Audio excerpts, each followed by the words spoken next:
हम लोग के पास क्या क्या चीजें आ सकती हैं, तो हम लोग को उस सारी चीजों के बारे में जानना है। माने क्या क्या पॉसिबिलिटी है, माने मैक्सिमम क्वेश्चन क्या पूछा जा सकता है और क्या दिया जा सकता है, वो हम लोग देखेंगे। ठीक है ना, कोई डाउट नहीं है।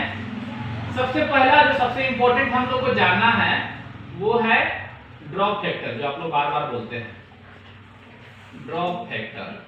तो सबसे पहले समझेंगे कि ड्रॉप फैक्टर क्या है। जैसा कि हम बताएं, ड्रॉप फैक्टर किसी भी आईवी सेट पे लिखा रहता है। ठीक है ना, ड्रॉप फैक्टर किस पे लिखा रहता है? आईवी सेट पे।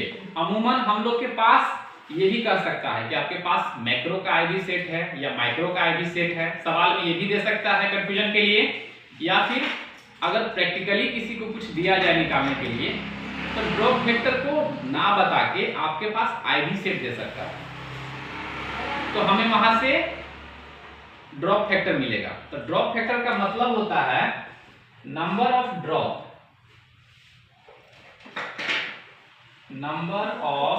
Drops to complete 1 ml of fluid. बात समझ रहे हैं? ड्रॉप फैक्टर का मतलब हुआ कि नंबर ऑफ ड्रॉप्स, बूंदों की संख्या जो मिलके 1 ml बनाती है, वो हुआ उसका ड्रॉप फैक्टर। और ड्रॉप फैक्टर किसका होता है? आईवी सेट का।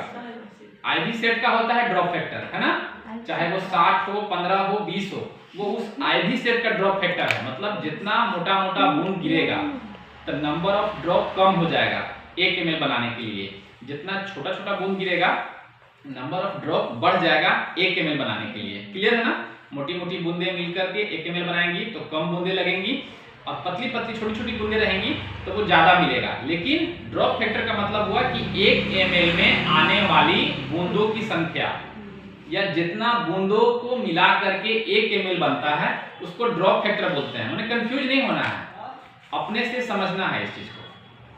हम दो तरह के डेफिनेशन बोले ना, एक बोले कि जितनी सारी बूंदें मिला के 1 ml बनाती हैं वो हुआ ड्रॉप फैक्टर, या 1 ml में जितने बूंदें लगती हैं वो भी हुआ ड्रॉप फैक्टर। एक ही चीज है, ठीक है ना।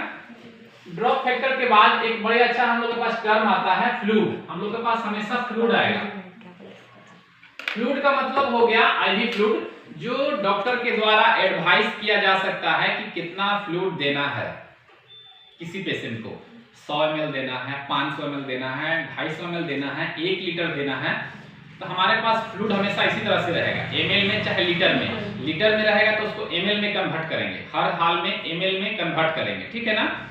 तो जो टोटल फ्लूइड दिया जाता है डॉक्टर के द्वारा एक पेशेंट को चढ़ाने के लिए, वो क्या है?